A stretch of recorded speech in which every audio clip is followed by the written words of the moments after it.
अब राधिका दासी र वेदिका केसीको यो भनौँ न एक ढङ्गको पोठी जोडीको समाधान कसरी होला त?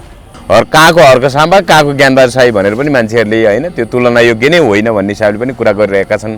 फेरि यता हर्क साम्पाङ यता सुन्या पारिङको प्रतिमा निर्माणको लागि अगाडि बढिराख्नु भएको छ, तर त्यहाँ फेरि चिन्डो डाँडामा चिन्डो राखिएको विषयमा लिम्बू समुदायले आपत्ति जनाउनु भएको हुनाले त्यसमा पनि उहाँले सहजीकरण गर्दै हुनुहुन्छ र कतै कसैले उचालेर यो ढङ्गको घटना त भइरहेको छैन। 3 वर्ष अगाडि चिन्डो राखेको अहिले चाहिँ किन यो विषय उठाइयो? कतै केही न केही संस्कृति पार्टीप्रति आक्रमणको प्रयास अथवा कमजोर पार्ने प्रयास त भइरहेको छैन भन्ने विषय नै आइरहेको छ। चेक बाउन्सको विषयमा पीडित पक्ष म स्वयं हुँ। मैले प्राप्त गर्नुपर्ने रकम सम्बन्धित चेक अनादर बाउन्स भएको हो, न कि मैले कसैलाई दिनुपर्ने रकमको चेक बाउन्स गरेको हो। उक्त विषय मैले यसअघि नै 2024 सामाजिक सञ्जाल तथा विभिन्न अन्तर्वार्ता मार्फत सार्वजनिक रूपमा आफ्नो धारणा स्पष्ट गरेको छु। यति बेला मसँग संवाद गर्नको लागि पुण्य गौतम हुनुहुन्छ। पुण्य सर नमस्ते, यहाँलाई स्वागत छ। थ्याङ्क यू सो मच, धन्यवाद। यति बेला ज्ञानबहादुर शाही जो राष्ट्रिय प्रजातन्त्र पार्टीका संसदीय दलको नेता पनि हुनुहुन्छ,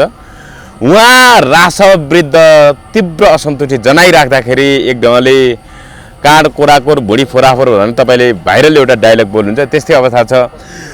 हर्क साम्पाङ जस्तै आक्रामक ढङ्गले होइन, हर्क साम्पाङ जस्तै बन्न खोज्दा चाहिँ उनी आलोचनाको शिकार भएको भन्ने कुरा पनि आएको छ। कहाँको हर्क साम्बा कहाँको ज्ञानबहादुर शाही भनेर पनि मान्छेहरूले होइन त्यो तुलना योग्य नै होइन भन्ने हिसाबले पनि कुरा गरिरहेका छन्।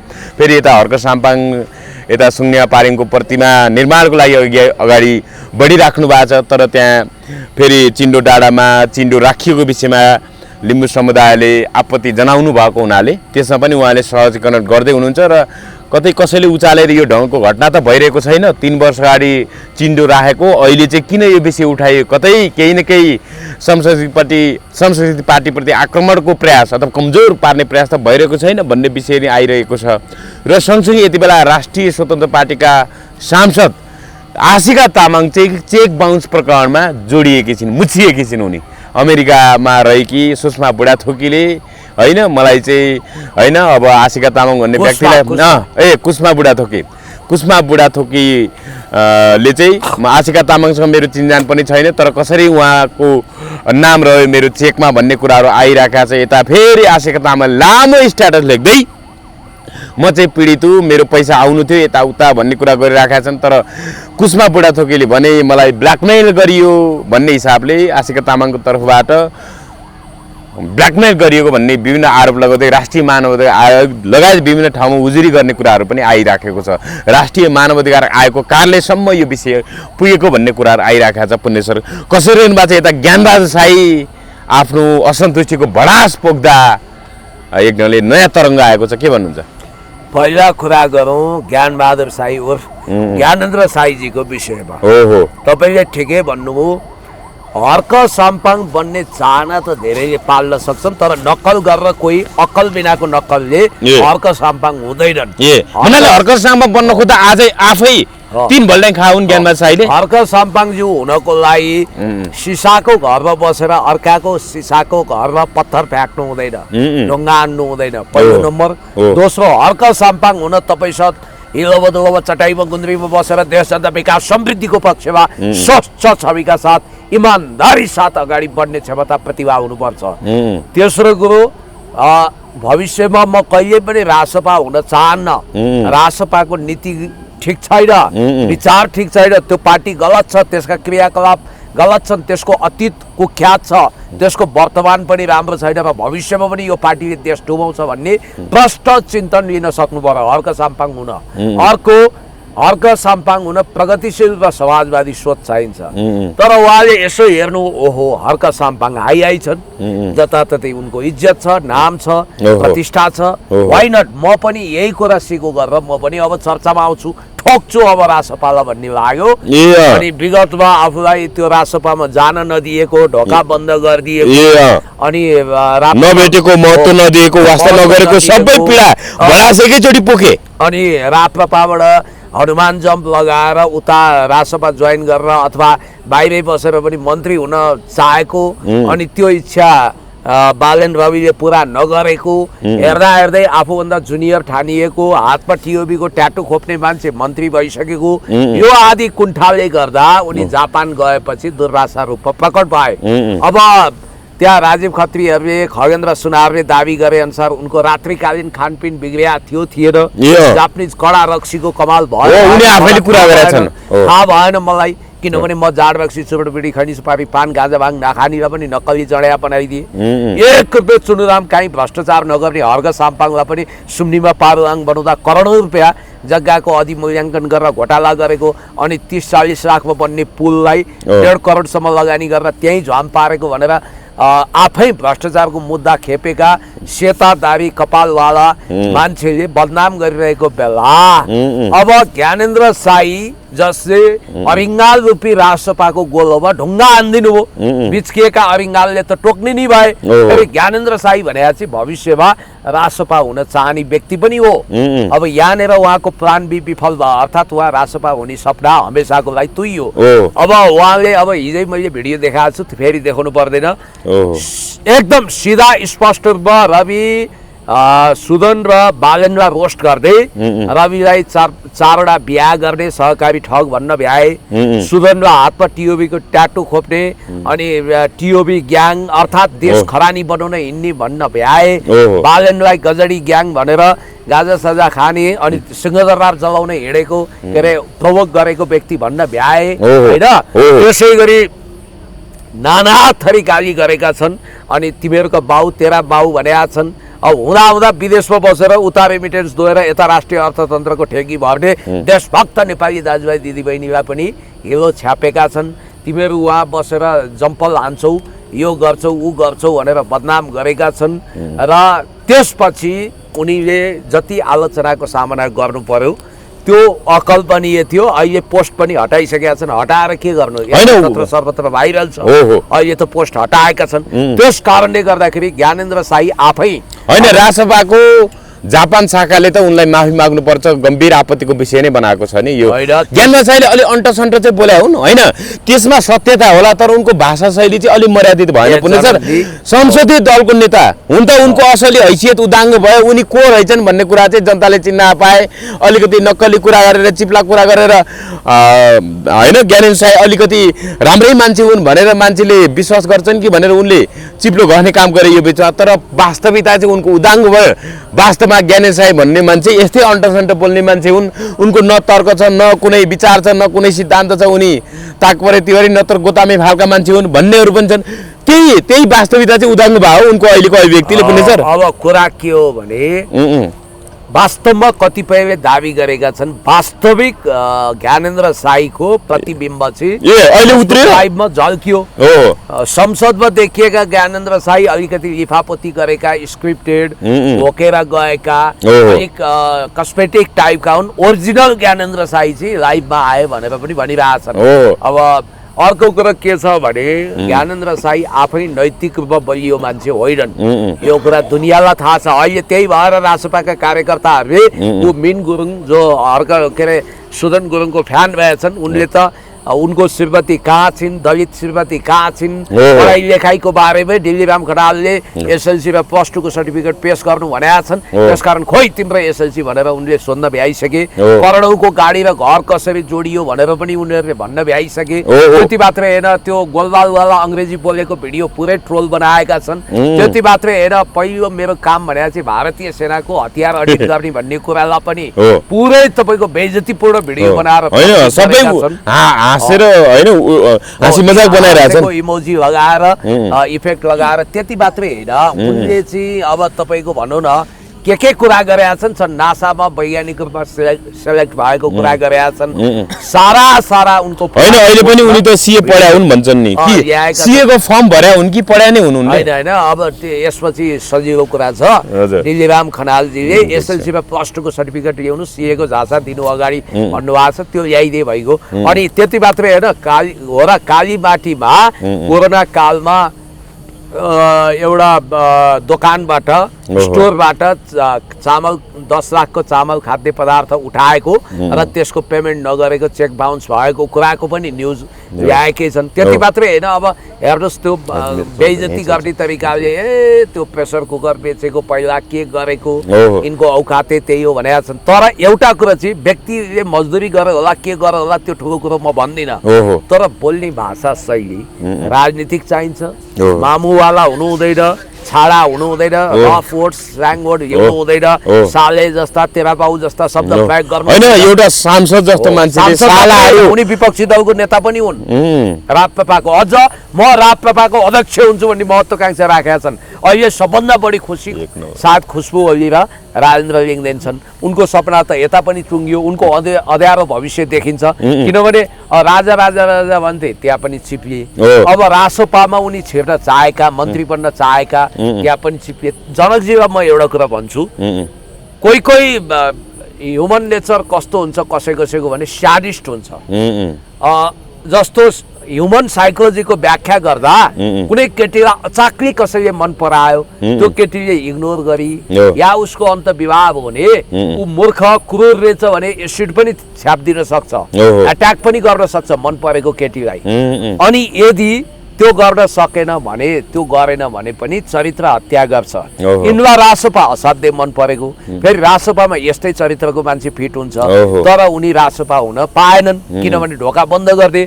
त्यतिखेर ज्वाला सङ्ग्रहला यिनीहरूसँगै राप्रपा भएको पहिला, ज्वालाहरू रासोपा छिर्दा यिनी पनि रासोपा आउन खोजेका थिए, तर रविले ढोका बन्द गर्दै अहिले पनि आउन। अब त सिद्धिको नि, अब नरह्यो बाँस नबज्यो बाँसुरी। खैर यो कुरामा उनले ठुलो मूल्य चुकाउनु होइन। अर्को सामानको विजयपुरको यो भनौँ न, यो चिन्डो को विषय, विवादको विषय चाहिँ कसरी सल्टेला पुग्नेछ र हर्क साम्पाङले त कतै अब यो 3 वर्ष अगाडि राखिएको चिन्डोको विषय अहिले किन सार्वजनिक भयो? हर्क साम्पाङको अथवा भनौँ न संशोधित पार्टीको उभार आएर कतै यो यसलाई कमजोर बनाउने षड्यन्त्र त होइन भन्ने आशंका पनि गर्नुभएको छ। के भन्नुहुन्छ पुनेश्वर यो विषयमा चाहिँ? हो, एकदमै हो, तपाईँ ढुक्क हुनुहोस्। यसमा चाहिँ अब तपाईँको यो खरानीमा घन्टी बजाउँदै नाचिरहेका, देशमा ठग्न लुट्न अनि मरेका मान्छेहरूलाई पनि समता कर लगाएर जनता ठग्न, देश बर्बाद बनाउन आएका यी जुन सञ्जालबाट उदाएका नयाँ भनाउँदा र केही पुराना मान्छेहरूले भूमिका खेलेको भनेर हर्क साम्पाङले आपत्ति गरिरहनु भएको छ।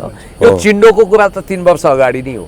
यो कुरालाई अहिले हाइलाइट गरियो किनभने त्यहाँ रहेका देशभक्त राई लिम्बू दाजुभाइलाई जुदाएर, कोराकोर गराएर, भाइ फुटे गवार लुटेको नीति अपनाएर त्यहाँ हर्क साम्पाङलाई ड्यामेज गर्न सकिन्छ कि भनेर अति जातिवादी चिन्तन बोक्ने पूर्व एमएनओहरूले पनि यहाँ अनेक गरिरहेको बुझिन्छ। तर यसमा के छ भने हर्क साम्पाङज्यूको उद्देश्य पवित्र छ।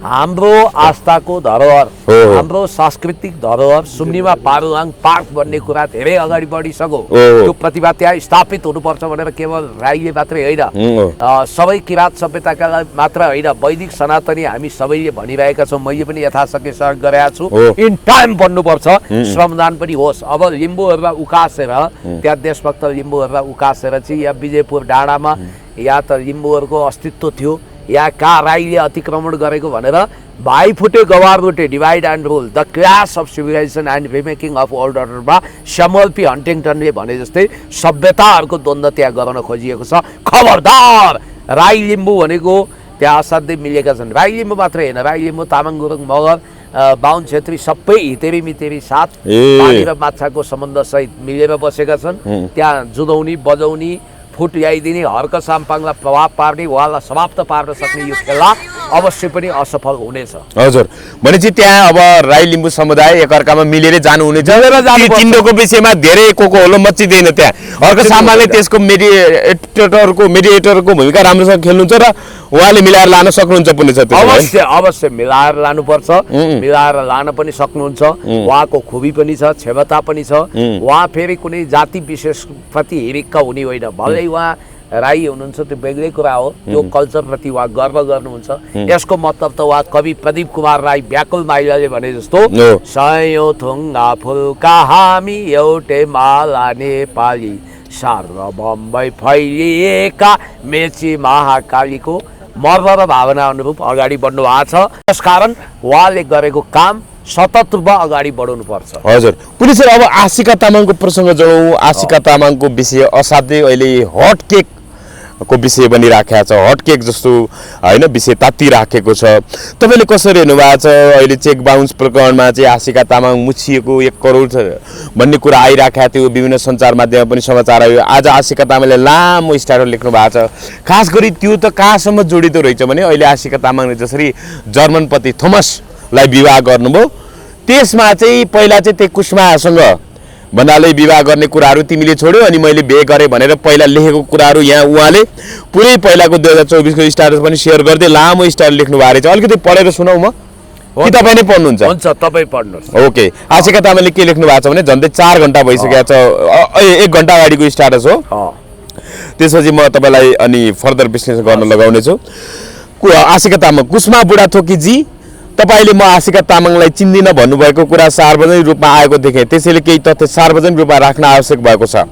आजभन्दा करिब 17 वर्ष अघि जर्मनीमा हाम्रो पहिलो भेट भएको थियो। त्यसबेला तपाईँले थोमससँग विवाह गर्ने प्रतिबद्धता व्यक्त गरी उहाँबाट 1,28,000 युरो लिएर नेपाल फर्कनु भएको थियो। त्यसपछि उक्त घटनाका कारण थोमस नेपाल स्थित जर्मन दूतावाससम्म पुगेर कानुनी प्रक्रिया अघि बढाउने प्रयासमा हुनुहुन्थ्यो। त्यस समयमा एउटा व्यक्तिको घटनाका कारण अन्य नेपालीहरूलाई जर्मनी जान वा नेपाली समुदायलाई नकारात्मक असर पर्न सक्ने चिन्ताले मैले नै थोमससँग विवाह गरी परिस्थिति साम्य बनाउने प्रयास गरेँ। त्यसपछि मैले त्यो आर्थिक विषयलाई विगतको कुरा ठानेर अघि बढेँ। मेरो श्रीमानले पनि त्यसलाई त्यही समाप्त भएको मानेका थिए। तर पछिल्लो समयमा अर्को नेपाली युवकलाई विवाहको आश्वासन दिँदै सँगै बस्ने, आर्थिक लाभ लिने र पछि अर्को व्यक्तिसँग अमेरिका गएको हो भन्ने गम्भीर विवरणहरू सार्वजनिक भएपछि यो कुनै एकपटकको घटना मात्र नभई दोहोरिँदै आएको व्यवहार रहेछ भन्ने देखियो। त्यसपछि कानुनी प्रक्रिया अगाडि बढाउनु मेरो बाध्यता बन्यो। म यो कुरा स्पष्ट पार्न चाहन्छु कि यो कुनै व्यक्तिगत प्रतिशोध होइन। म नेपालको सङ्घीय संसदको सदस्य मात्र होइन, नेपालको संविधान र प्रचलित कानुन पालना गर्ने एउटा जिम्मेवार नागरिक पनि हो। नेपालको संविधानले कानुनको शासन र सबै नागरिकलाई सम्मान न्यायको प्रत्याभूति गरेको छ। त्यसै अनुसार कसैले ठगी वा अन्य गैरकानुनी कार्य गरिएको देखिएमा सम्बन्धित निकायमा उजुरी गर्नु, प्रमाण प्रस्तुत गर्नु र कानुनी प्रक्रियालाई सहयोग गर्नु प्रत्येक नागरिकको अधिकार मात्र होइन, जिम्मेवारी पनि हो। मैले कसैको चरित्र हत्या गर्ने उद्देश्यले कहिल्यै मिडियाबाजी गरेको थिइनँ, बरु धेरै वर्षसम्म मौन बसे। तर जब आफूले तिर्नुपर्ने दायित्वबाट पन्छिन, तथ्यलाई तोडमोड गर्न र मेरो चरित्रमाथि नै प्रहार गर्ने उद्देश्यले लगातार ब्रह्मपुर प्रचार सुरु गरियो, तब सत्य सार्वजनिक गर्नु मेरो बाध्यता बन्यो। म कसैलाई पूर्वाग्रहका आधारमा दोषी ठहर गर्न खोजेको छैन। अन्तिम निर्णय अदालत र कानुनी निकायले गर्ने हो। तर प्रमाण हुँदाहुँदै अन्यायलाई मौन समर्थन गर्नु गलत हुन्छ। मेरो उद्देश्य एउटै हो, कुनै पनि व्यक्ति भविष्यमा यस्तै घटनाको पीडित नबनोस्, कानुन सबैका लागि समान लागू होस् र न्यायको शासन स्थापित होस्। म सत्य, प्रमाण र कानुनी प्रक्रियामाथि विश्वास गर्छु। त्यसैले यो विषय पनि कानुनकै बाटोबाट अन्तिम निष्कर्ष पुग्नेछु। धन्यवाद भनेर कुसुमा बुढाथोकी र आशिका तामाङ सँगै भएको होइन, अब विभिन्न ठाउँमा अब समुद्र जस्तो ठाउँहरूमा गएको अनि रोडमा खिचेको 2-3वटा फोटोहरू पनि उहाँले सार्वजनिक गर्नुभएको छ। अर्को 4 घण्टा अगाडिको स्ट्याटस तपाईँ पढ्नु होला र सँगसँगै 2024 अगस्त 24 मा लेखेको स्ट्याटस पनि तपाईँले पढ्न सक्नुहुन्छ। उहाँले लास्टमा लेख्नु भएको छ, त्यसले मलाई पिन्च गर्यो। धन्यवाद, तिमीले छोडेर नै मैले थोमस जस्तो श्रीमान पाउन सकेँ भन्नुभएको छ। त्यही हिसाबले यो कुरा चाहिँ श्रीमानसँग जोडिएको रहेछ। अलिकति तपाईँले त्यो 2टै स्ट्याटस पढ्नु होला पनि। सर मेरो सोर्स सुक्यो। यहाँ लेखिएको रहेछ, विगत केही दिनदेखि विभिन्न पत्र पत्रिका, सामाजिक सञ्जाल तथा राजनीतिक वृत्तमा आशिका तामाङसँग सम्बन्धित चेक बाउन्स विषयमा प्रकाशित तथा प्रसारित समाचारप्रति मेरो गम्भीर ध्यानाकर्षण भएको छ। सायद उहाँ यतिको मिलाएर भाषा लेख्न जान्नुहुन्न, कसरी लेख्ने होला। यस सम्बन्धमा म यो स्पष्ट गर्न चाहन्छु कि उक्त विषयमा प्रस्तुत गरिएको सूचना यथार्थपरक होइन। चेक बाउन्सको विषयमा पीडित पक्ष म स्वयं हुँ। मैले प्राप्त गर्नुपर्ने रकम सम्बन्धित चेक अनादर बाउन्स भएको हो, न कि मैले कसैलाई दिनुपर्ने रकमको चेक बाउन्स गरेको हो। उक्त विषय मैले यसअघि नै 2024 मा सामाजिक सञ्जाल तथा विभिन्न अन्तर्वार्ता मार्फत सार्वजनिक रूपमा आफ्नो धारणा स्पष्ट गरेको छु। यस सन्दर्भमा सम्पूर्ण नागरिकहरूमा कुनै भ्रम नहोस् भन्ने मेरो आग्रह छ। पीडित म र पीडक अमेरिकामा हुनुहुन्छ। वास्तविकता के हो भने सम्बन्धित व्यक्तिले मलाई दिनुपर्ने रकम नतिरेपछि मैले कानुनी प्रक्रिया अनुसार चेक अनादर सम्बन्धी कारबाही अगाडि बढाएको हुँ। चेक अनादर सम्बन्धी मुद्दामा ब्याङ्किङ कसुर अनुसार ब्याङ्कमा 45 दिनको प्रतीक्षा अवधि पुरा गर्नुपर्ने व्यवस्था छ। उक्त अवधि पश्चात मात्र कानुनी प्रक्रिया औपचारिक रूपमा अगाडि बढ्छ। यस बीचमा सम्बन्धित पक्षले आफूले तिर्नुपर्ने रकमबाट बच्न विभिन्न माध्यमद्वारा मिडिया ट्रायल गर्ने, मानवाधिकार आयोगसम्म पुगेर आफ्ना दाबी प्रस्तुत गर्ने जस्ता गतिविधि गरेको देखिन्छ। तर दाबीहरूमा सत्यता छैन। अत यस विषयमा म र मेरो सचिवालय मार्फत फैलाइएको सम्पूर्ण समाचार तथा प्रचारप्रति विश्वास नगरी वास्तविक तथ्य बुझ्न सम्पूर्ण देशवासीमा अनुरोध गर्छु भनेका छिन्। अब 2024 को के रहेछ भने विदेशीसँग विवाह गर्ने जति सबै नराम्रो हुन्छन् भन्ने छैन र नेपालीसँग बिहे गर्ने बित्तिकै सबै राम्रो हुन्छन् भन्ने छैन। त्यो त हाम्रो समाजको कथित सोच हो। 2010 मा म एयु पेयर भिजामा जर्मनी जाँदा म बसेको ठाउँमा कोही नेपाली थिएनन् अनि मैले नेपालको मैले एप्लाई गरेको कन्सल्टेन्सीलाई फोन गरेर आफू एक्लो भएको कथा सुनाएँ। बुवा बितेको हप्ता दिनमा म जर्मन पुगेको थिएँ। साथै एउटा सपना बोकेर जर्मनी पुगेको म फ्रस्ट्रेसन जस्तो भएँ। तर नेपालको कन्सल्टेन्सीले मलाई एक नेपाली केटीको नम्बर उपलब्ध गराउनुभयो जुन म बसेको 4 km मात्र टाढा रहेछ र उनीसँग मेरो भेट भयो। औधी खुसी लाग्यो। भगवान भेटे जस्तै एउटै उमेरको हामी बिच बिदाको समयमा भेटघाट झाँगिँदै गयो। म एकदम खुसी थिएँ। एक दिन 81 ती साथीले मलाई एउटा जर्मन साथी छ खाना खान बोलाएको छ आउनु भनिन्। शनिबारको दिन उसले भने बमोजिम ती विदेशी नागरिकको घर अघि लागिन्। हामी ढोकाको बेल बजाएर कुर्दै थियौँ। 81 ढोका खोल्दै एउटा अर्ध वृद्ध मान्छे बाहिर आउनुभयो र हामीलाई खाना खानको लागि किचनमा लैजानुभयो। अनि खाना खाने क्रममा नेपाली भाषाबाट मेरो साथीले, उसको नाम थोमस भएको र आफू जर्मनीमा बस्न र भिजा बनाउन तिमीसँग पेपर म्यारेज गर्न लागेको कुरा सुनाइन्। म त छक्क परेँ। त्यति बुढोसँग नि भिसाको लागि किन बिहे गर्न खोजेको होला भनेर मनमा नै सोचेँ। उनी मभन्दा 7 महिना अघि त्यहाँ पुगेकी रहेछन् र उनीहरूको चिनजान छिमेकीको रूपमा भएको थाहा पाएँ। दिनहरू बित्दै गए। थोमसले एक दिन हामी दुवैलाई एउटा रेस्टुरेन्टमा खाना खान लग्यो। त्यहाँ ती नेपाली केटी साथीले अजीबको व्यवहार थोमस माथि गरिन्। म त तिनछक परेँ। त्यस्तो नराम्रो व्यवहार गर्दा पनि थोमस मौन थियो। मलाई अझै तिमीहरूको बिचको सम्बन्धमाथि उत्सुकता थियो। पहिले थोमसले ती साथीलाई उसले काम गर्ने घर छोड्यो भने मलाई छोड्ने क्रममा मैले थोमसलाई सोधपुछ गरेँ पेपर विवाह होइन र भाषा त्यस्तै छ। उनले आफैले लेखेको भाषा चाहिँ यो रहेछ भने उसले होइन साँच्चीकै विवाह हो भन्यो। यो लामो छ होइन।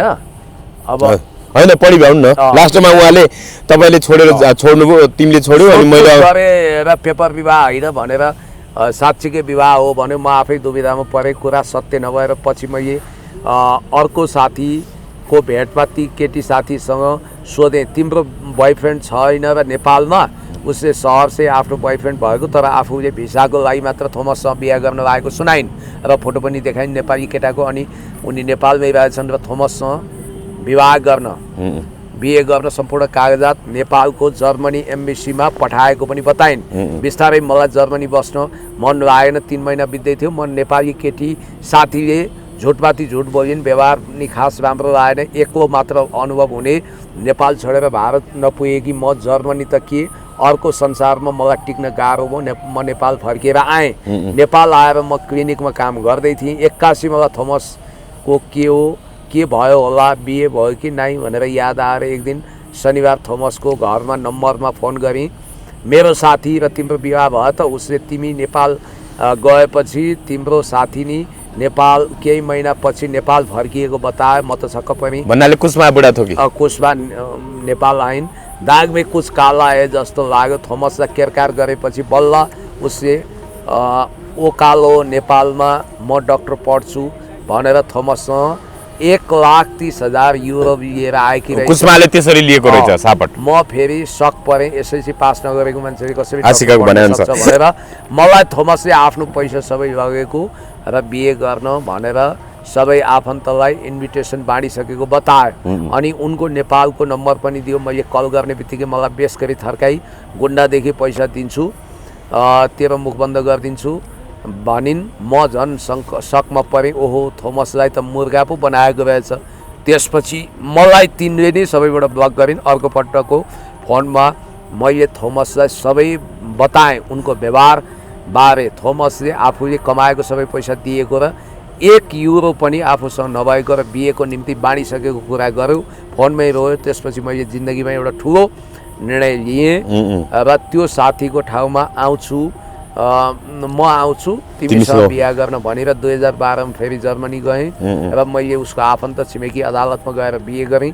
जिन्दगीले मलाई ठुलो पाठ सिकाएर गयो। मान्छे राम्रो पैसा धन रूप वंश र उमेर हुनेले होइन, राम्रो हुन त उसको मन सफा, आत्मा, नारीप्रति खुल्ला प्रेम, स्वतन्त्रता दिएर हुने रहेछ। सायद यी पोस्ट नेपाली साथीले हेर्न सक्छन्। तिमीलाई के भन्न चाहन्छु भने संसारमा सधैँ पैसाको पछाडि नभाग्नु। धन्यवाद, तिमीले छोडेर नै मैले थोमस जस्तो श्रीमान पाएँ भनेर यहाँ फोटो पनि भन्नाले यो हेर्दा त आशिकालाई चाहिँ अन्याय भएको जस्तो देखिन्छ। यो एकदम रहस्यमय कथा छ। पहिलो कुरो हामीले हैन, यो आशिकाले यो विषयमा पोडकास्टमा पनि बोल्नु भएको थियो कि मैले यो ठ्याक्कै अहिले म तपाईलाई भन्छु 1,25,00,000 को आर्थिक स्रोत चाहिँ के हो त आशिकाको, यो बताउनु पर्छ। हैन थोमसले चाहिँ सापट दिएको कुस्मालाई, थोमसको त अहिले जो आशिकाले बिहा गरिन् जर्मन श्रीमान थोमसबाट लिएर गएको के कुस्माले। अनि पहिला अनि यो कुस्माले अरूसँग पनि यस्तै गर्ने भएपछि हामीले यो पैसा नि खोज्नुपर्छ भनेर अनि त्यसपछि बल्ल अनि आशिकाहरूले त कुस्मासँग पैसा मागेको भन्ने कुरा आयो कि कसरी भयो त? होइन, तपाईले सोचे जस्तो सजिलो छैन यो। किनभने कुस्मा आफै पनि पीडित रहेछन्। तपाईले रातोपाटी हेर्नु होला। होइन यस्तो, अनि तपाईले बुझ्नुभयो होला नि त, कुस्मा बुढाथुकीको चेक आशिका तामाङको नाममा चेक काट्यो, तर आशिका तामाङलाई त्यो पैसा कुस्माले दिन सकिन। अनि त्यसपछि बाउन्स गरिन् आशिका तामाङले। त्यही भएको हो नि घटना त, तपाईको अर्को जीवन किनभने कुस्माले पैसा दिनु पर्यो नि त आशिकालाई। जीवन बास्कोटा भन्ने मान्छेले पटक पटक गरेर करोडौं रुपैयाँ लिएर गएको र उले आशिकालाई दिन्छ भने आशिकाको नाममा चेक काट्दै, तर पैसा ब्याङ्कमा पैसा रहन्छ उसको। उता पनि जोडिया छ। जीवन बुढाथोकीले त कुस्माको बुवा बितेको त्यो आशिकालाई दिनुपर्ने, त्यो बेलामा कुस्माकै पैसा लिएर गएको, करोडौं रुपैयाँ उनको लगेको, उल्टै उनलाई ठगेको भनेर उनले के गरी उजुरी हालिन् त? कसरी उजुरी हालिन्? उनले उजुरी हाल्नुको पछाडि केही रहस्य छ यहाँ पक्कै पनि। यो तपाईले हामीले उनले भनेका कुरा पत्याउँ। थोमससँगको यो आर्थिक कारोबार नै फेक हुन सक्छ। थोमसको आर्थिक कारोबार लाखौं युरो भनेकै कुरा फेक हुन सक्छ। नभए कुस्माले यो हिम्मत गर्छन्? कुस्मा अर्कोतिरबाट पनि ठगिया छिन् जीवन भन्ने मान्छेबाट। उनको चेक चोरी भएको कुरा के हुन्छ त अब आशिकाको बारे गम्भीर पानीको पानी छुट्टिनु पर्छ। यो उजुरी सायद आज पुलिसले लिएको छ। राष्ट्रिय मानव आयोग पनि पुग्यो भन्ने कुरा। मानव अधिकार आयोगमा कुस्मा किन पुगिन् त भन्दा केही न केही कुरा छ। कुस्मा त्यत्तिकै कमजोर भएर पुगेकी छैनन्। कुस्मा पनि ठगिएकी हुन सक्छन्। उनी मिडिया ट्रायलको शिकार हुन सक्छन्। उनको बोल्दिने कोही छैन। आशिका तामाङ त सांसद भइन्, उनको कुरा धेरैले सुन्छन्। फेरि यो रासपा भन्ने पार्टीमा जम्मै यस्तै मान्छे आछन्। र अर्को कुरो उनको नियत हेर्नुहोस्। कुस्मा को जोसँग अफेयर छ त्यसैसँग उनले बिहा गरिन् भन्ने बित्तिकै यो तपाईँ हामीले सोचे जस्तो सरल कुरो छैन, जटिल छ। यसमा हामीले आशिकालाई पनि दोषी नभनौँ, कुस्मालाई पनि अहिले नभनिहालो। अब छुट्टिन्छ दुधको दुध पानीको पानी। हिजो गाउँ गाउँ बस्ती बस्तीमा गएर सडक सडकमा गएर त्यो पानी बेच्नेलाई र्याखी पार्ने आशिका तामाङको असलियत के हो? उनले वास्तवमा जर्मनको पिआर छोडेकी छन् कि छैनन्? जर्मनको उनी बुहारी हुन्, तर नेपालको संसदमा कसरी उनी डिभोर्स नगरिकन सांसद भइन् त? यी कुराहरू पनि आएका छन्। अब सबै सत्य तथ्य आउनुपर्छ।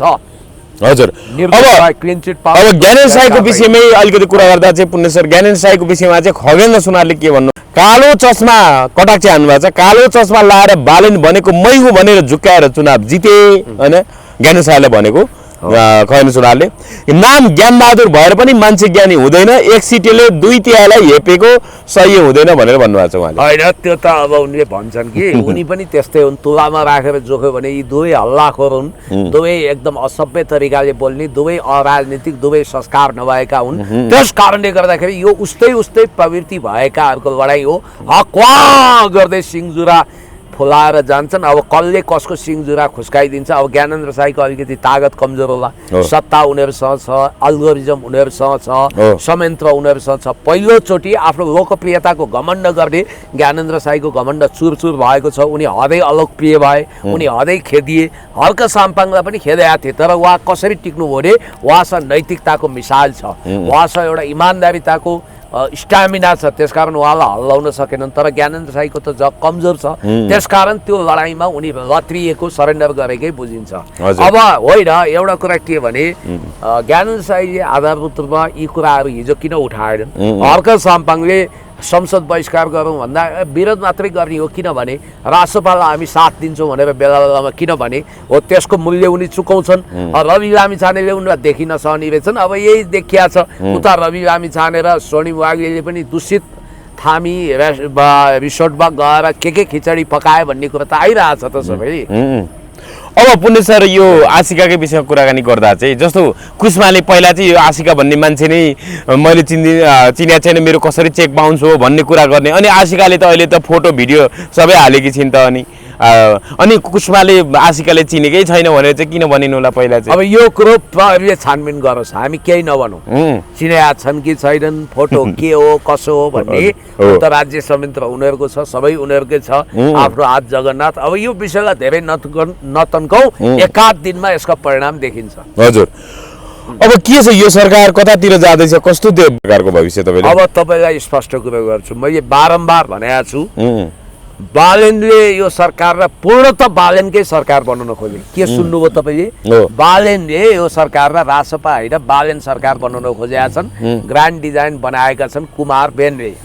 यो कसरी भने बालेनको सरकार पूर्णतः बालेनको सरकार हुन किन वञ्चित छ भने त्यहाँ स्वर्णिम छन् क्याबिनेटमा। स्वर्णिमको कारण बालेनले असुरक्षित महसुस गरेको बुझियो र स्वर्णिम वाग्लेलाई यदि स्थिति असामान्य भएन भने एकाध दिनमा फायर गरेर विदुषी राणालाई नै क्याबिनेटमा इन गर्दैछन्, अर्थमन्त्रीको पदमा ल्याउँदैछन् भन्ने कुरो सुनिया छ। त्यति मात्रै होइन, पार्टीको उपसभापति भएको शोभिता गौतम उनले चेन्ज गर्न चाहन्छन्, एटर्नी जनरल नारायण दत्त कणेललाई चेन्ज गर्न चाहन्छन् र अरू 4-3 मन्त्री पनि हटाउन चाहन्छन्। जो रविको ट्याग लगाएको छ जस्तो गौरी कुमारी यादव लगायत सबैलाई उनले हटाउन चाहन्छन् भन्ने बुझिन्छ। हिजो दूषित रिसोर्टमा गएका यी दुई भाइले स्वर्णिमको सकुनी पासा कसरी पल्टिन्छ भन्ने कुरोको हेक्का अब हुन्छ। यी दुई भाइले के गुप्तगु गरे, के मन्त्रणा गरे। हिजो प्रचण्ड चाहिँ सुकुटे रिसोर्टमा जान्छन् भनेर बेर्डु निस्किने गरी रवि कराउँथे, आज आफै रिसोर्ट हिँड्न थालेछन्। अब यहाँनिर रवि पनि हात्या छन्, किनभने यहाँनिर यो खेल पक्षीवार हो। रवि त एउटा निमित्त पात्र हुन्। स्वर्णिमसँग वास्तवमा बालेन कतिखेर रिसाए भने जतिखेर उनले सुटुक्क पार्टी सभापतिको नीतिगत निर्देशन नमानेमा प्रधानमन्त्री हट्न सक्छन्, संसदीय दलको नेताबाट फिर्ता बोलाइन सक्छन् भने नि हो यो राख्ने चाहिँ स्वर्णिम हो भनेर उनले बुझे। उनलाई त्यो मृत्युमा पनि कर लगाउने, शिक्षामा कर लगाउने, स्वास्थ्यमा कर लगाउने, अनि बिजुलीमा कर लगाउने, जनता मारा गरिब मारा बजेट ल्याउने आदि इत्यादि कुरामा कुनै गुनासो थिएन। उनको सिर्फ गुनासो भने के हो भने यो स्वर्णिम वाग्ले भन्ने मान्छेले चाहिँ मलाई नै पदबाट हटाएर नयाँ मनमोहन सिंह बन्न खोज्यो। अब उसलाई राम्रो छ के थाहा छ यो सकुनी पासामा भने रवि लामिछानेको तत्काल 6-8 महिना मुद्दा क्लियरेन्स हुँदैन। अहिले बालेन तत्काल हटाइयो भने रिक्त स्थानमा पुर्याए त को आउने त भन्दा स्वर्णिम आउने हो। त्यो दाउ पेचमा उनी गयो भनेर उनले नरहे बास नबज्यो बाँसुरी भनेर अर्थमन्त्रीबाटै हटाइदिने भए। एफएनसीसीआई को प्रतिनिधिसँग भेट्दा पनि स्वर्णिमलाई सामेल गरेनन्। अब यहाँनिर के छ, मैले बारम्बार भनेको छु रवि लामिछानेको सभापति पद पनि अवैध हुन सक्छ। किनभने होइन, आज त राजसभाको बागलुङ जिल्ला कार्य समिति जो भन्नाले यो प्रथम महाधिवेशनभन्दा अगाडि जिल्लाहरूको होइन अधिवेशन भएको थियो, त्यसमा चाहिँ होइन उजुरीहरू प्रमाण र सम्बन्धित पक्षबाट स्पष्टीकरण परीक्षण अध्ययन नगरी पालन नगरी अधिवेशन सम्पन्न भएको भनेर राजसभाको बागलुङ जिल्ला कार्य समिति नै बदर भएछ, खारेज भएछ। के हो तपाईले देखिरहनु भएको छ, केन्द्रीय निर्वाचन आयोगले खारेज गर्यो। यिनीहरूको त गाड कोराको भुँडी फोराफोर उतार्ने, बालको खाल उतार्ने प्रतियोगिता सधैँ छ। यो पार्टी रहँदैन भने खरानीबाट उदय भयो, घन्टी बजाउँदै यिनीहरू विदा हुन्छन्, यो कुरा कुनै दुविधा पाल्नु पर्दैन। यहाँ पोइन्ट बजाउँ हामी।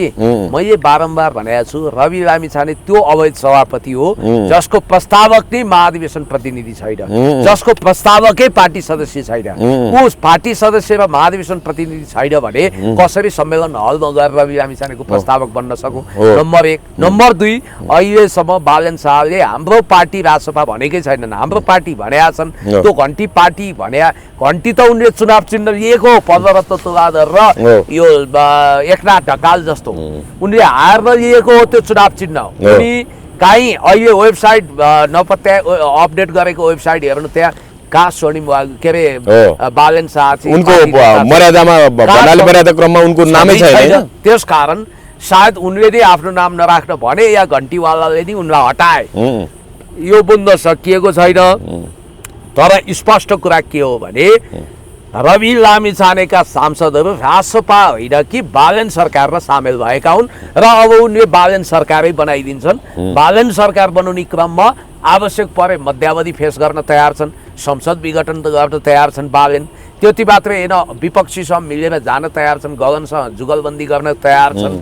त्यति मात्रै होइन, रवि लामिछानेले धेरै चुदुरबुदुर गर्यो भने उनको अन्तिम ठेगाना सेन्ट्रल जेल बनाइदिन र जेनेभामा प्रतिवेदन बुझाएर राष्ट्रिय मानवाधिकार आयोगको प्रतिवेदन बुझाएर रवि लामिछानेले अन्तर्राष्ट्रिय घेराबन्दी गर्न, यही सर्वोच्चबाट उनको पासपोर्ट छानबिनको मुद्दा बिउताउन अथवा सहकारी ठगी, सङ्गठित अपराध र सम्पत्ति शुद्धिकरणको मुद्दा सर्वोच्चबाटै बिउताइदिन पनि सक्छन्। त्यसकारण रवि लामिछानेको शिरमा अहिले पनि डेमोक्रेट्सको तरबार झुन्डिएको छ र सकुनी पासा फ्याँकेको स्वर्णिम वाग्लेले आफै प्रधानमन्त्री हुन बालनलाई नीतिगत निर्देशन दिने, नीतिगत निर्देशन रविको पालन नगरेमा हटाउने र दसैँ चाहिँ बालुवाटारमै तपाईँ मनाउनुहुन्छ भनेर अहिले रविलाई फुरुक्क पारेका छन्। तर रविलाई के थाहा छैन भने उनको मुद्दा कमसे कम पनि 6-8 महिना त मिल्दैन। त्यो बिचमा स्वर्णिम वाग्लेले तर मार्न खोज्या हुन्। त्यसकारण राजसभाभित्र असामान्य हलचल छ। त्यहाँ तपाईँको त्यो पार्टी नै यस्तै पर्यो भने विघटन हुन्छ। त्यही हो अहिलेको सिनारियो भने, त्यही हो। अब अन्तिममा एउटा मात्रै पुण्य सर, गृह मन्त्रालयका सहसचिवको संयोजकतामा चाहिँ अब भनौँ न 15 दिनको लागि 15 दिनभित्र सार्वजनिक विधाहरूको पुनरावलोकन गरी प्रतिवेदन पेश गर्नुपर्ने भन्दै एउटा समिति बनाइरहेछ, 3 सदस्यीय समिति। कसरी हेर्नु भएको छ? अब भनौँ न यो अहिले 2 दिने बिदा पनि अव्यवहारिक भयो भन्न थाल्यो, सार्वजनिक सेवा प्रभावित भयो, धेरै बिदा हुँदाखेरि सरकारी कार्यालयहरू बिदा हुँदाखेरि नागरिकको सेवा प्रवाहमा यसले समस्या असर पार्न थाल्यो भन्ने कुरा आइराख्दाखेरि 2 दिने बिदालाई चाहिँ फेरि 1 दिने बिदामै अब भनौँ न त्यसमा सुधार भन्नाले परिवर्तन गर्ने कुराहरू आइराखेका छ, परिमार्जन गर्ने कुरा, संशोधन गर्ने कुराहरू आइरहेको छ। के भन्नुहुन्छ सरकारको निर्णय? अब यसमा त मैले सार्वजनिक बिदा कटौती गर्ने सरकारको तयारी, 2 दिने बिदामा पुनरावलोकन। यो होलिडे क्यालेन्डर नै अव्यावहारिक छ। यो क्यालेन्डरले गर्दा कैयौँ विद्यार्थीको भविष्य प्रभावित भयो, सेवाग्राहीको भविष्य प्रभावित भयो। नेपाल र सरकारी काम हुन सकेको छैन। आवश्यकता 2 शिफ्टमा काम गर्ने खालको देखिन्छ नेपालको। तर यिनीहरूले बिदा थप्दै गएका छन्, आइतबार पनि बिदा दिने भन्ने बित्तिकै यो अव्यवहारिक क्यालेन्डरलाई व्यवहारिक बनाउन र बिदाहरू कटौती गर्न नितान्त जरुरी छ। यो विषयमा पुनर्विचार गर्नुपर्छ भनेर मैले त उहिलेदेखि आवाज उठाएको। यो उठाउनै पर्छ, यो कार्यान्वयन गर्नुपर्छ। सरकारले पहिलोचोटि ठिकै सोच्यो है, यदि यो कार्यान्वयन गर्छ भने। र यो गृह यो हटाउनै पर्छ 2 दिने बिदा। अरे यो 2 दिन मात्रै होइन, नेपालमा पब्लिक होलिडे नै अनावश्यक छ धेरै। दिनै नहुने ठाउँमा दक्षिण एसियामै सबैभन्दा बिदा धेरै हुनेहरूमा नेपाल पर्छ। विश्वमा सबभन्दा बढी काहीँ नभएको जात्रा हाँडी गाउँमा लाग्ने देश पनि, जो अल्प विकसित देशमा छ उसैमा धेरै बिदा। अब ल हेर्नु त, हामीले 2 शिफ्टमा काम गर्नुपर्ने बेलामा हामी बिदा भनेर बस्छौँ। त्यसकारण यो बिदाको घिड्किसोबाट हामीले मुक्ति लिनुपर्छ। वेदिका केसी र राधिका दासी बीचको द्वन्द्व एक ढङ्गले सत्तामा आइराख्दाखेरि रातारात अब जस्तो जुलाई 20 20 तारिकसम्म वेदिका केसी आउने कुरा थियो, तर उनी त 17 तारिकमै आएर 19 तारिकमै राधिका दासी चाहिँ 20 तारिकसम्म आउने कुरा थियो। त्यसपछि म उनीसँग हिसाब किताब गर्छु भनेर वेदिका केसी एक ढङ्गले भनौँ न पोठी जोरी खेल्ने जस्तो तरिकाले उहाँले अभिव्यक्ति दिँदै हुनुहुन्थ्यो। तर राधिका दासी त रातारात 17 तारिकमै उहाँ आएको भन्ने कुरा छ। आएर चाहिँ प्रकाश सुवेदी जो रजतपथ अङ्कल भन्ने उहाँले च्यानल चलाउनुहुन्छ, उहाँसँग रातारात अन्तर्वार्ता सुटुक्क अन्तर्वार्ता दिएको कुराहरू आयो। यता फेरि राधिका दासीले भने विभिन्न वेदिका केसीले लगाएको आरोपमा चाहिँ यो त उहाँ त मेरो छोरा भन्दा 2 वर्ष कान्छो रहेछ, छोरी उमेरको हो भनेर एक ढङ्गले छोराछोरीको सम्बन्ध वेदिका केसीलाई चाहिँ छोरी सरको मानेर चाहिँ एक ढङ्गले अब त्यो आरोप निराधार भएको भन्ने कुराहरू गरिराख्नु भएको छ। तर अलिकति उहाँको मलिन अनुहारले उहाँमाथि प्रश्न चिन्ह उठ्छ भन्ने हिसाबले पनि विषय आइरहेछ। पुलिसले रातारात उनी सुटुक्क किन 20 तारिकमा आउने भने कि राधिका दासी किन 17 तारिकमै आइन् र सुटुक्क प्रकाश सुवेदीसँग अन्तर्वार्ता दिइन्। अब राधिका दासी र वेदिका केसीको यो भनौँ न एक ढङ्गको पोठे जोडीको समाधान कसरी होला त? अब तपाईँले भने जस्तै राधिका दासी 3 दिन अमेरिका भ्रमण छुट्याएर 17 तारिकमै नेपाल झरिन्। एयरपोर्टमा के उत्रिएकी थिइन्? नाम र दामको लागि तडपिएका, कन्ट्रोभर्सीको लागि ख्याति कमाएका प्रकाश सुवेदी चुल्ठो हल्लाउँदै एयरपोर्ट पुग्छन् र त्यहाँबाट झङ्गल जुङ्गल पारेर त्यो लगेज ब्यागेज जम्मै सहित सायद घर नपुग्दै स्टुडियोमा बाटैबाट भने जस्तो भएर त अनि स्टुडियोमा ल्याउँछन् र 19 तारिकमै भिडियो आयो त। उनलाई डर यो थियो कि अब कतै वास्तवमा उनको इन्टरभ्यू भन्दा अगाडि अरू कसैले इन्टरभ्यू लिन्छ कि भन्ने डर थियो र राधिका दासीसँग उनी किप इन टचमा थिए र उनले फेरि नयाँ कन्ट्रोभर्सी ल्याए, नयाँ हङ्गामा ल्याए। उता वेदिका केसी पनि धेरै कराइरहेकी छिन्, बोलिरहेकी छिन्, उनका पनि भिडियोहरू आएका छन्। तपाईँले भने जस्तो अब यहाँ अलिकति हामीलाई कपिराइट लाग्ने हुनाले सबै भिडियो देखाउन सक्दैनौँ। त्यहाँ चाहिँ अब उनले सिधा भनेकी छिन्, तपाईँले भने जस्तो आफ्नो छोरा उमेरको मान्छे, अब केटाकेटी छिन्, बुद्धि छैन, के भनिन्, छोरी उमेरको छोरी सरहको मान्छे भनेर, सो सरहको मान्छे, बुद्धि छैन भनेर उनले चाहिँ यो विषयमा हल्का फुल्का एकदमै माइनर विषयको रूपमा विषयान्तर गर्न खोजेकी जस्तो देखिन्छ। तर उनको अनुहारमा उदासीका रेखा प्रष्ट देखिन्छ। राधिका दासी तनावमा छिन्, उनी ननिदाए जस्तो अनुहारमा छिन्, उनलाई धेरै टेन्सन भएको बुझिन्छ। किनभने उनको बारेमा वेदिकाले त उता के अरे 10 करोडको घर खोज्दै हिँडेको, मानव सेवाको नाउँमा, जनसेवाको नाउँमा पैसा उर्तीपूर्ति गरेको, आफ्ना ज्ञान नभएको शास्त्रीय ज्ञान छ। श्रीमानको विषयमा चाहिँ प्रमाण देखाउन चुनौती दिएछिन् राधिका दासीले। श्रीमान त्यो उनले भनेको भारतीय त्यो मान्छे होइन, त्यो आफन्त हो, त्यस्तो कुनै भुस्तिग्रेस लठारिएको छैन। अब उनले अनावश्यक रूपमा यो मिडियाबाजी गरिन्, भारतमा करोडौँको घर पनि छैन, यहाँ केही छैन भनेर उनले भनेकी छिन्। तर पनि ती कुराहरूमा अब वेदिका केसीले एकरो रट लगाएकी छिन्। अब +2 या ब्याचलर के हो त्यो ड्रप आउट गरेकी।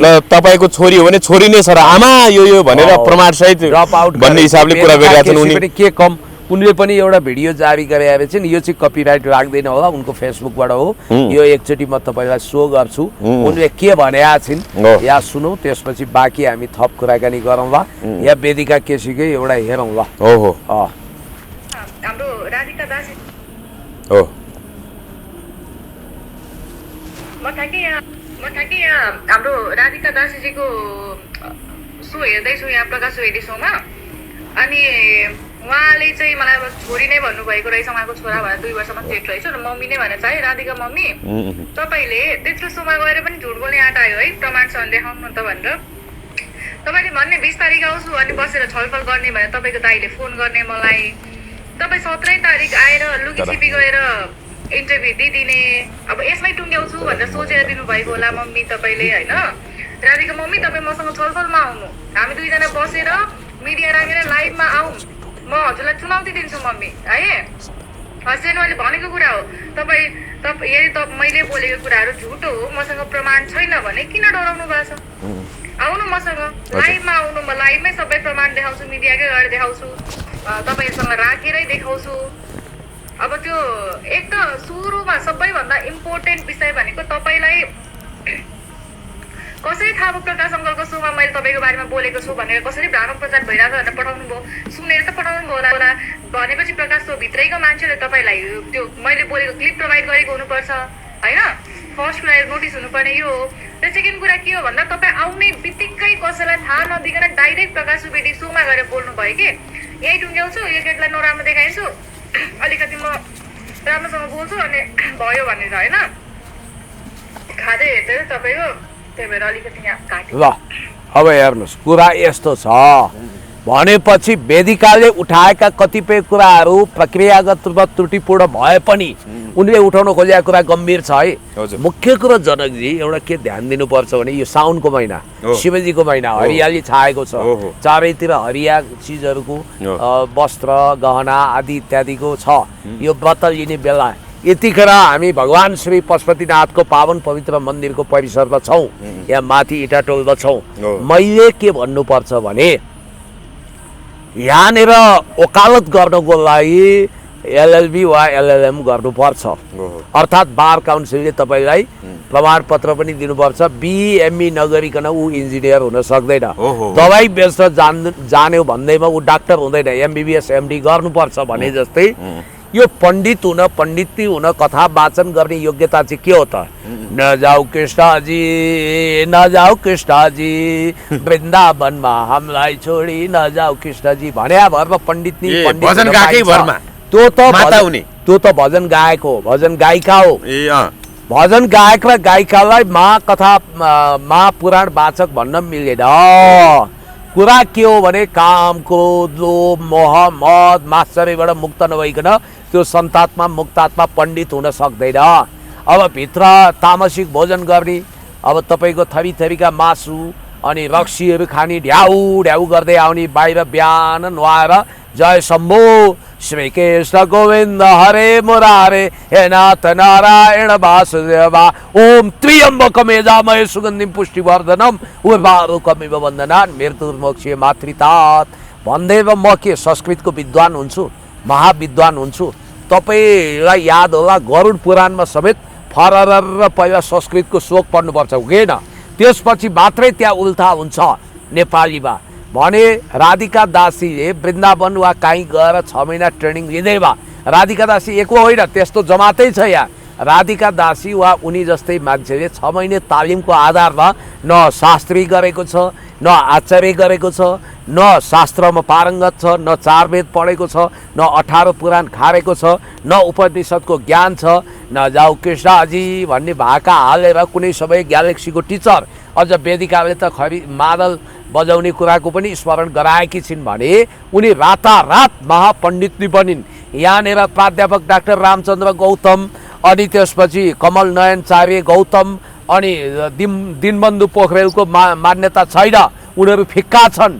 खोटो सिक्काले असल सिक्काको विस्थापन गर्छ भन्ने ग्रेसमको थ्योरी छ नि, त्यो अनुसार नक्कली पण्डित पण्डितीहरू यसै पनि रजस्वला भएको मेन्सुरेसन पिरियड भएको नारीले व्यासासनमा बसेर पण्डित बन्न पाइँदैन भन्ने एउटा वैदिक परम्परा छ। त्यो विपरीत कसरी चाहिँ एउटा पुराण भनेको 40 लाख लिने पैसाको यो ऊ, ए बाबा म तपाईँलाई के भन्छु भने असली आध्यात्मिक हुनको लागि त तपाईँसँग चरित्र व्यक्तित्व कृतित्व चाहिन्छ। र अर्को कुरो शास्त्री यानि कि ब्याचलर अथवा संस्कृतमा आचार्य अर्थात् मास्टर्स गरेको योग्यता नभइकन संस्कृतको श्लोक वाचन नगरिकन 7 दिनसम्म कसरी तपाईँ पण्डितनी बनेर बस्न सक्नुहुन्छ? भगवान्लाई ढाट्न सकिन्छ, मान्छेलाई त बेवकुफ बनाउन सकिएला। व्यासासनमा बसेपछि उसँग शास्त्रको ज्ञान हुनुपर्छ, उसले त्यो टीकाको व्याख्या गरेर मात्रै हुँदैन, त्यहाँ लेखिएको संस्कृतका श्लोकहरूको विषयमा उसलाई जानकारी हुनुपर्छ। मेरो विचारमा राधिका दासी र उहाँहरू जस्तो व्यक्तिको शास्त्रमा कुनै पहुँच छैन। अब वेदिका केसी हाइलाइट हुन खोजिन् वे, अब उनी मिडियामा आउन खोजिन्, चर्चित हुन खोजिन्, यो माने मैले। अब यहाँ कहाँ तपाईँको खलासी काम गरेर गाडी ढ्याप गरेर हिँड्या मान्छे, हिजो हामीसँग क्यामेराको पछाडि भागदौड लगाउने मान्छे अब अहिले आएर कताबाट बनझाँक्रीले लगेर रिठे झाँक्री वा नास्त्री दमस्त्री बनाएर पठाए जसरी झाँक्री बनाएका छन्, मसान साधना गर्छु भन्छन्, उता माता रे फेरि बाबा रे। अरे भाइ के हो हुन त बिचरा त्यो पाथीभरा मातालाई पनि विष खान अभिशप्त भइछन् उनी हैन। अब राधिका दासी र वेदिका केसीको भेटमा कस्तो संवाद होला त पुण्य सर? हो प्रकाश सुवेदीजी, तपाईले जीवनमा हैन उहाँले त भेटाउने प्रयास गर्नु पर्यो हैन? म भन्छु जीवनमा उहाँले गरेको पहिलो र अन्तिम नै होला त्यो सायद राम्रो काम भनेको पवन मैनालीलाई लाइमलाइटमा ल्याएर सहयोग जुटाउन मद्दत गर्नु हो। अब प्रकाश सुवेदी शोमा वेदिका केसी र राधिका दासी सँगै राख्नु एउटै फ्रेममा ल्याउनु पर्यो। सँगै राख्नु पर्यो, डिबेट गराउनु पर्यो, दुधको दुध पानीको पानी छुट्याउनु पर्यो, होइन भने यो बेकार समाजलाई भ्रमित पार्न पाइँदैन। मेरो विचारमा वेदिका पनि सुन्नु न, उनी पनि +2 वा ब्याचलरसम्म बङ्क त्यो ऊ गरेको, ड्रप आउट गरेको हो, उनको पनि शास्त्रीय ज्ञान छैन। अझ उनी त ब्राह्मण क्षेत्री समुदायको हो नि, उनले रक्सी चढाएकी छिन् भगवानको फोटोमा भन्ने कुरो पनि भिडियोमा आइरहेछ। त्यस कारणले गर्दाखेरि यो दुई महिलाहरूको यो भाले जुदाई पोथी जुदाई किन भयो भनेर पनि कतिपयले यहाँ भनिरहेको होइन।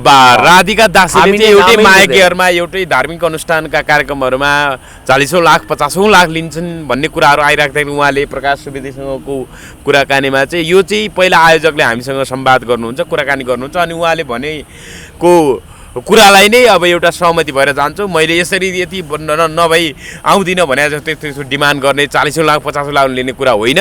त्यो त अब होइन, आफ्नो खर्च पुग्ने हिसाबले लिने हो भन्ने हिसाबको कुरा गर्नुभएको छ। कति लिनुहुन्छ होला त्यो चाहिँ ठ्याक्कै भन्नु। यो धार्मिक क्षेत्रमा धेरै ठुलो विकृति आयो। म राधिका दासीजीको विरोधी होइन, उहाँ कुनै समय सङ्गीत टिचर हो, ग्यालेक्सीमा पढाउनुहुन्थ्यो, दुनियाँलाई थाहा छ सङ्गीत पढाउनुहुन्थ्यो। उहाँको औपचारिक पढाइ शास्त्रीय छैन, उहाँले संस्कृत पढेको होइन, यो दुनियाँलाई थाहा छ। उहाँ कसरी महापण्डित नि बन्नुभयो, मोटिभेसनल स्पिकर होला अथवा उहाँ चाहिँ भजन गायिका होला, उहाँ पण्डित नि बनेर व्यासासनमा 7 दिनसम्म श्रीमद् भागवत कथा वाचन कसरी गर्न सक्नुभयो, यसको जवाब चाहियो। उहाँ मात्रै होइन, यो भारतमा पनि मोदीको गुणगान गाउने, बिजेपीको गुणगान गाउने थुप्रै टपोरीहरू पण्डित नि भएका छन्।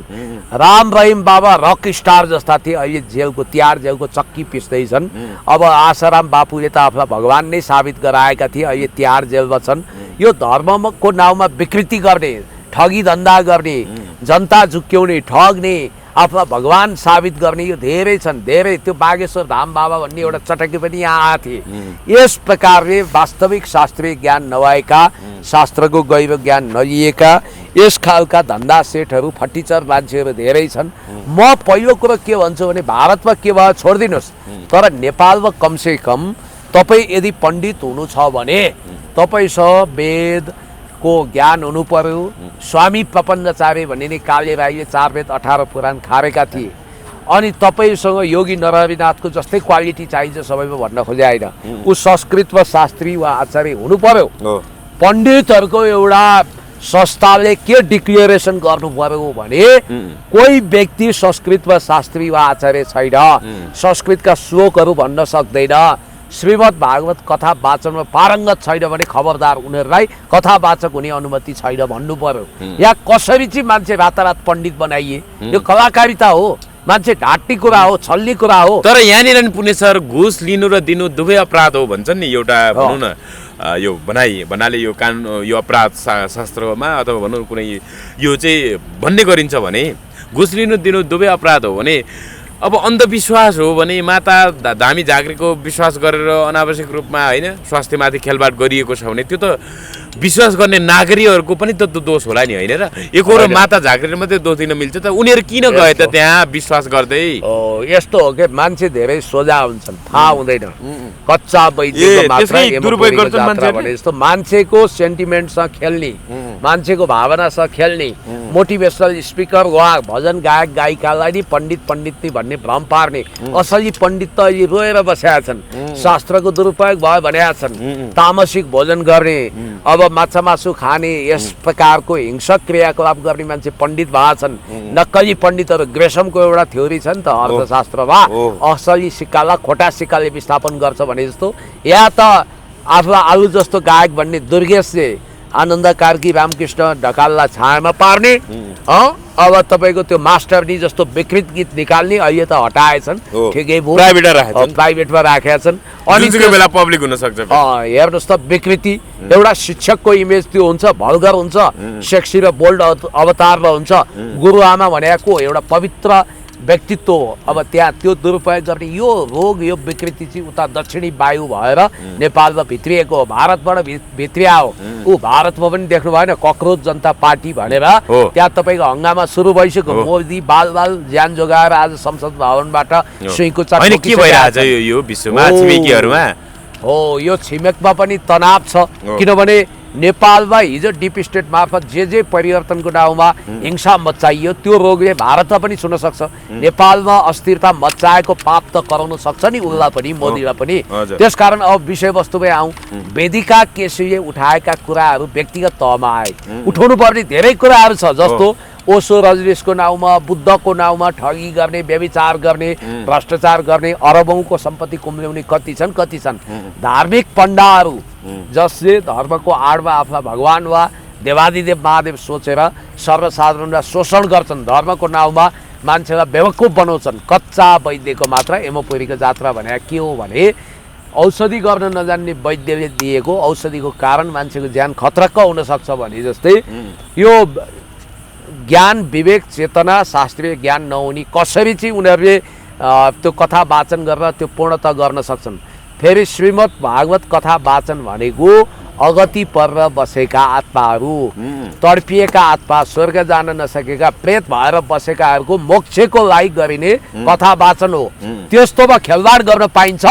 7 दिनसम्म भन्ने सप्ताह पुराणमा यस खालका तपाईँको टपरटुइया ज्ञान भएका मान्छे लाल बुझकडवा लान मिल्छ। त्यस कारणले हैन सबैलाई एउटै डालोमा हालेर हैन भनौँ त्यो ढङ्गले लिन पनि नमिल्ला। सबै माता झाँक्रीहरू फेरि ठगे हुन् त पुण्य सर। सबैलाई भनेको छैन। हैन कोही त फेरि सन्चो बनाएको कुराहरू नि आउँछ। के हो त्यो डाक्टरसँग पुगेर सन्चो नभएका मान्छेहरू माता झाँक्रीसँग पुगेको त्यो हड्डी हल्लाएको कुराहरू आउँछ। त्यतिका त्यो सेटिङ हो, त्यहाँ स्क्रिप्टेड भिडियो। म अलिकति यो पुराण कथामा केन्द्रित होइन, मन्त्रले हड्डी हल्लाउँछन् फुई फुई। त्यो त के हो के त्यो नाटक जादुगरी, त्यो मलाई मतलब पनि छैन। यो जस्तो 11 वर्षीय बच्चा पुराण कथा वाचन गर्ने भनेका छन्, के भनेका छन्, मजाक हो, ठट्टा हो। मैले भनिहालेँ शास्त्री गर्ने, आचार्य गर्ने व्यक्ति पनि सबै पण्डित हुन सक्दैनन्। त्यसमा अब जस्तो मलाई ज्योतिष शास्त्रमा गहिरो अध्ययन छ, मसँग ज्ञान छ। अब अहिले आफू ज्योतिषी भन्न नजान्ने, ज्योतिष हुँ भन्ने तर पैसा छापिरहेका मान्छे देख्नु भएको छ। यस्तो विषयमा त मैले उहिलेदेखि भण्डाफोर गरेको, यो नक्कली झाँक्री, नक्कली बाबा, नक्कली माता आदि इत्यादिको विषयमा त तपाईँहरूको मिडियामा मैले उहिलेदेखि एकदम तथ्यपरक आलोचना गरेर कतिको मुखौटो पनि उतारिदिएको छु। तपाईँलाई एउटा कुरा भन्छु, यहाँ सवाल राधिका दासीको मात्रै होइन। राधिका दासीले त अब भनौँ न अब प्रमाणित गर्न चुनौती, विवाह आरोपबारे प्रमाणित गर्न चुनौती नै त्यहाँ छ वेदिका केसी। अब वेदिका केसीले के अब राधिका दासी विरुद्धको आरोप प्रमाणित गर्न सक्निन् त? अब उनीहरूको निजी कुरा हो, पर्सनल कुरा हो। अब के छ आरोप, कसो छ, धेरै कुरा त आइसकेको छ होइन। अब कता कता उजुर बाजुर गर्ने कुरा, कोही साइबर जाने, कोही सम्पत्ति शुद्धिकरण जाने कुरा पनि आइसकेको छ।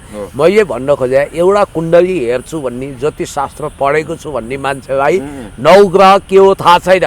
जस्तो अष्टम भावमा के हुन्छ, भाग्य भावमा के हुन्छ, कर्म भावमा कस्तो ग्रह बस्यो भने के हुन्छ, अनि 20-70बाट हेर्ने कि त्रिभागीबाट हेर्ने कि। तपाईलाई पनि धेरै ज्ञान जस्तो लाग्यो त। साधारण यो माता झाँक्रीहरू भन्दा त पुण्य छ। कता हो कता तपाई पनि झाँक्री त भन्नु जान्न। म काशी जाने कुत्तीको बाटो हिँड्दिनँ। मैले भनिनँ म आफू सप्ताह कथा वाचन सप्ताह पुराण वाचन गर्न सक्दिनँ म, किनभने ममा त्यो नलेज छैन। तर ज्योतिष शास्त्र सम्बन्धी चाहिँ मेरो हिडन ट्यालेन्ट तपाईँहरूलाई पनि थाहा छ। मैले भनिहालेँ 20-70बाट हेर्ने कि योगिनी दशाबाट हेर्ने कि त्रिभागीबाट हेर्ने कि, अथवा योगिनी दशामा पनि सिद्धाको समयमा के हुन्छ, सिद्धा, सङ्कटा, उल्का, भद्रिका, चन्द्रमा होइन, विभिन्न हुन्छ नि, मङ्गला पिङ्गला, धान्य आदि इत्यादिको बारेमा यहाँ थाहै छैन। 9 ग्रह जस्तो सूर्य, शनि, बृहस्पति, शुक्र, बुध, राहु, केतुको बारेमा थाहै छैन।